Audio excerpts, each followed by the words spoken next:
मैं उम्मीद करता हूं कि गाजीपुर लिटरेचर फेस्टिवल और लोकल लेवल पे जा करके और डिजिटल माध्यम के द्वारा भोजपुरी और पुरबिया भाषाओं को आगे बढ़ाने के लिए उतना ही बड़ा काम करेगा। गाजीपुर नाम है, लेकिन केवल उसको गाजीपुर तक सीमित करने की जरूरत नहीं है। जो बिहार की महिलाएं तय करेंगी, बिहार में सरकार उसकी बनेगी। नमस्कार, मैं हूँ आपके साथ राधा अग्रवाल और आप देख रहे हैं भारत एक्सप्रेस। मेरे साथ मौजूद है यशवंत देशमुख जी, सी वोटर के फाउंडर हैं। भारतीय राजनीति में किस तरीके से सी वोटर चुनावों को लेकर प्रेडिक्शन करता है, ये आप सभी जानते हैं, मैं खुद भी जानती हूँ। लेकिन इस बार चूंकि गाजीपुर लिटरेचर फेस्टिवल में ये पहुंचे हैं, तो आइए इनसे पूछते हैं और इनसे जानते हैं कि ये क्या प्रिडिक्ट करते हैं कि इस लिटरेचर फेस्टिवल का असर गाजीपुर पर कैसे पड़ेगा, गाजीपुर के युवाओं पर कैसे पड़ेगा और गाजीपुर की जनता पर कैसे पड़ेगा। देखिए, बहुत अच्छी पहल है। गाजीपुर एक सिंबल है, लेकिन बात तो पूरे इस पूर्वांचल इलाके की है, बात भोजपुरी की है। और इतना समृद्ध परंपरा है साहित्य की भोजपुरी में, पूरब में। उस परंपरा को आगे बढ़ाने के लिए बहुत ही अच्छा कदम है। मैं मानता हूं कि जैसे उर्दू में रेखता के जरिए इतना बड़ा एक पुनर्जीवित करने का, मैं कहूँगा, और ज्यादा उर्दू को बढ़ाने का काम हुआ। मैं उम्मीद करता हूं कि गाजीपुर लिटरेचर फेस्टिवल और लोकल लेवल पे जा करके और डिजिटल माध्यम के द्वारा भोजपुरी और पुरबिया भाषाओं को आगे बढ़ाने के लिए उतना ही बड़ा काम करेगा और जिले के लेवल पे जाएगा। केवल एक गाजीपुर नाम है, लेकिन केवल उसको गाजीपुर तक सीमित करने की जरूरत नहीं है। ये पूरे पूरब की एक तरह से साहित्य के आंदोलन की तरह स्थापित हो, ये मेरी इच्छा है। भोजपुरी को आप कहाँ देखते हैं? क्योंकि देखिए, आजकल हम देख रहे हैं किस तरीके से चुनाव प्रचारों में भी भोजपुरी स्टार्स का पूरा फुल फ्लेज इस्तेमाल किया जा रहा है, उनको टिकट दी जा रही है। ऐसे में भोजपुरी पूर्वांचल से निकलकर देश की राजनीति में किस तरीके से एक अहम छाप छोड़ती हुई, एक अहम भूमिका निभाती हुई। भोजपुरी का आलम तो ये है कि इस समय बंबई में छठ पूजा में जुहू बीच के ऊपर किस पार्टी के नेता को नहीं जाना पड़ता, जबकि आज से 20 साल पहले मुझे याद है कि किस तरीके से गरियाया जाता था, है ना। तो दिल्ली तो जमुना पार की राजनीति पूरी हो ही चुकी है पूरब की। आप बड़े शहरों में आप पाएंगे और अब धीमे धीमे राज्यों में ही पाएंगे आप, जो हमारा प्रवासी पुरबिया है।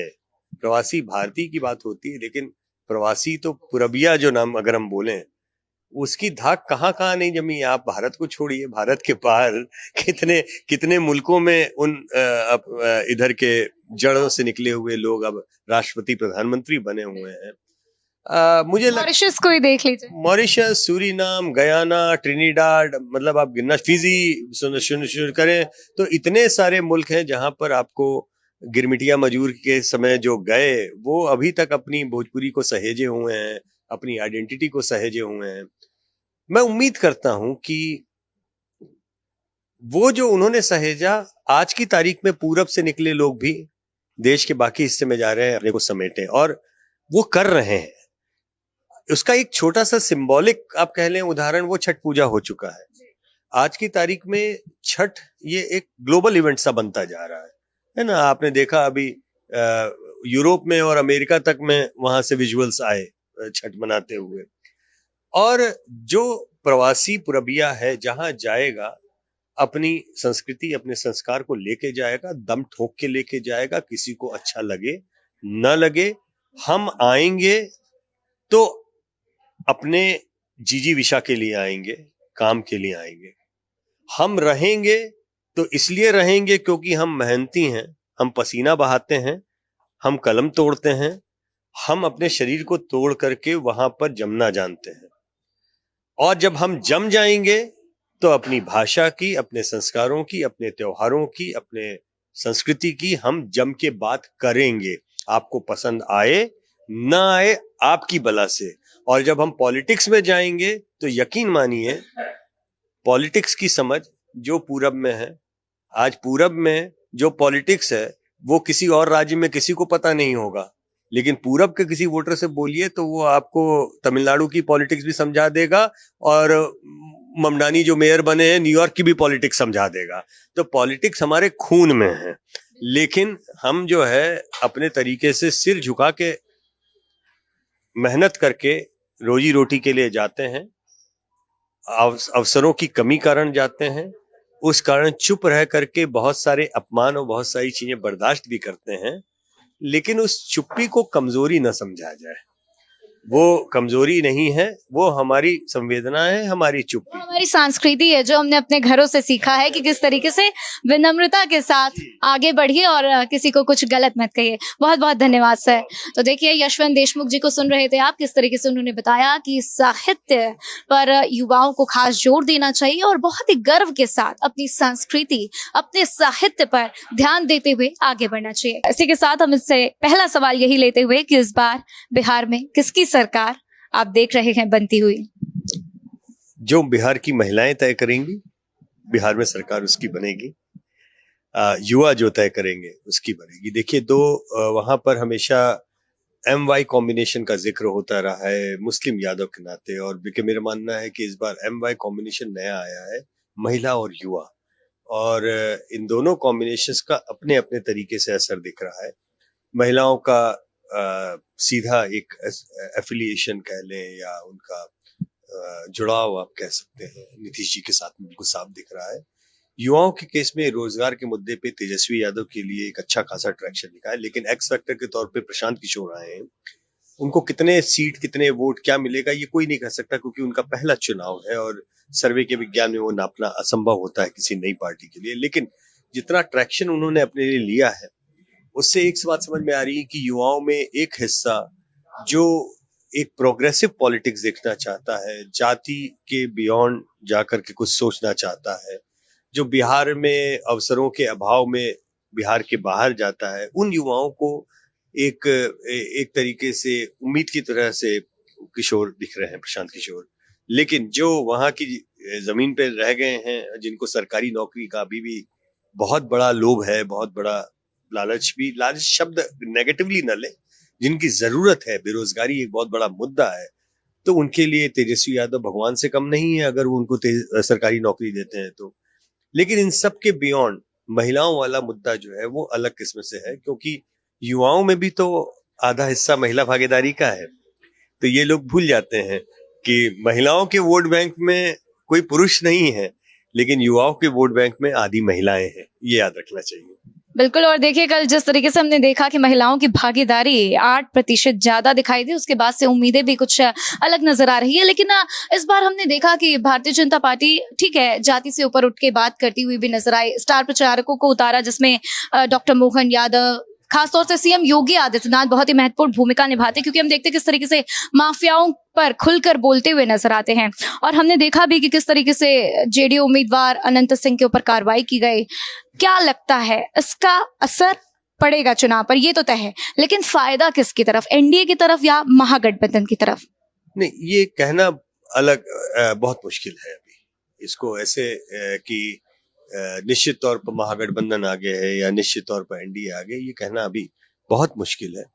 लेकिन आप पॉलिसी इंटरवेंशंस और पॉलिसी लेवल पे जब आप देखते हैं या प्रचार को आप जब देखते हैं, तो दोनों तरफ से प्रचार तो जबरदस्त हुआ है। और राजनीति में एक बात हमको पता है पूजा, कि जो जमीन पे चप्पल घिसेगा उसको फायदा होगा।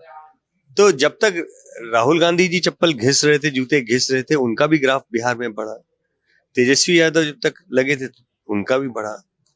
इस उम्र में नीतीश कुमार जिस तरह से लगे हैं, दरअसल वो बहुत ज्यादा चमत्कारी है, बहुत आश्चर्यचकित करने वाला है, क्योंकि बीच में पटना में था 3 दिन तक पानी खूब बरसा, सारे हेलीकॉप्टर की उड़ानें रद्द हो गई, तो बाकी युवा नेता जो घर बैठे रह गए, और नीतीश कुमार जो है वो 300-300 किलोमीटर जो है गाड़ी में बैठकर प्रचार करने चले गए।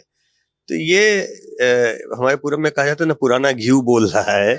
वो नए जो युवा लोग हैं, उनको भी ये सीखने की जरूरत है कि हेलीकॉप्टर के मोहताज ना हो, हेलीकॉप्टर ना भी हो तो गाड़ी होती है, गाड़ी ना भी हो तो 11 नंबर की बस होती है, जैसे पैदल चलना कहा जाता है, चल के भी प्रचार होता है। बिल्कुल। आप देखिए, नीतीश कुमार पूरी ताकत तो झोंक रहे हैं, लेकिन जिस तरीके से मैसेजिंग हुई है, या महागठबंधन भी लगातार एनडीए का घेराव करती हुई कि नीतीश कुमार के चेहरे पर चुनाव तो लड़ रहे हैं लेकिन मुख्यमंत्री नहीं बनाएंगे, अब ऐसे में आप किसे देखते हैं बिहार का अगला मुख्यमंत्री अगर एनडीए आती है तो? अगर एनडीए सरकार में आती है तो नीतीश जी ही मुख्यमंत्री बनेंगे, बीजेपी तय है, कोई इसमें उनके पास में कोई ऑप्शन नहीं है। विधायकों की संख्या घट गई तो उससे कोई फर्क नहीं पड़ेगा। कारण उसका बहुत साफ है। देखिए, बीजेपी की रणनीति या बीजेपी की मातृ संगठन की रणनीति बिहार के अगले 20 साल की है। पिछले 25 साल नीतीश जी के साथ में उन्होंने निभाया, वो इसलिए भी निभाया क्योंकि उनके पास में खुद का कोई चेहरा नहीं था।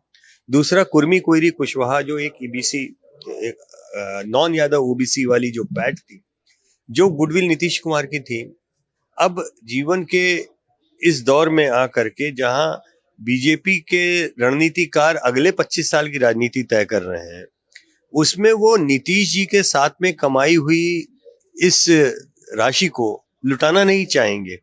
वो ये नहीं चाहेंगे कि इतने बड़े वोट बैंक को इस काल में और आने वाले समय में इस तरह से याद किया जाए कि नीतीश जी की पीठ में बीजेपी ने छुरा घोंप दिया। तो अगर उन्हें 25 साल की राजनीति प्लान करनी है और इस वोट बैंक को अपने साथ में लेना चाहते हैं, तो उसका सीधा मतलब है कि वो नीतीश जी को सराखों पे रखेंगे, उनको बाइज्जत अपने। और नीतीश जी रिटायर तभी होंगे जिस दिन नीतीश कुमार चाहेंगे कि मैं रिटायर हूं। नीतीश जी को दूसरा कोई व्यक्ति रिटायर नहीं कर सकता। बिल्कुल। और देखिए 11 नवंबर को दूसरे चरण के मतदान होंगे और इसको लेकर सी वोटर क्या प्रेडिक्ट करता है, कितनी परसेंटेज महिलाओं की, पुरुषों की और ओवरऑल टोटल?